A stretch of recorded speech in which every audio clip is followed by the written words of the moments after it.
বাঁ দিকে যাবো না ডান দিকে যাবো না সামনের দিকে এগোবো। তাই আমরা ছাত্র, যুব, মহিলা, কৃষক, শ্রমিক, গণ আন্দোলনের নেতৃত্ব, রিক্সা চালক, ভ্যান চালক, টোটো চালক সকলের কাছে আমরা ডিওয়াইএফআই এর পক্ষ থেকে আহ্বান জানিয়েছি, আসুন আপনারা আপনাদের আমাদের হাত ধরে এগিয়ে নিয়ে যান। আপনাদের সাহায্য নিয়েই আমরা 7ই জানুয়ারি এক ঐতিহাসিক ব্রিগেড সমাবেশ করতে চাইছি। যে ব্রিগেড সমাবেশ হবে আমাদেরকে অন্ধকার থেকে আলোর পথে নিয়ে যাবার ব্রিগেড সমাবেশ। যে ব্রিগেড সমাবেশ হবে আমাদের কাছে নকল এজেন্ডার বিরুদ্ধে আসল এজেন্ডা মানুষের সামনে নিয়ে আসার জন্য ব্রিগেড সমাবেশ।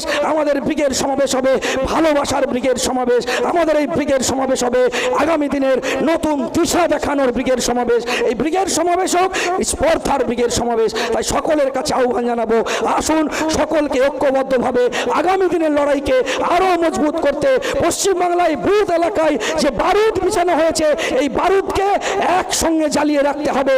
আর সে বারুদ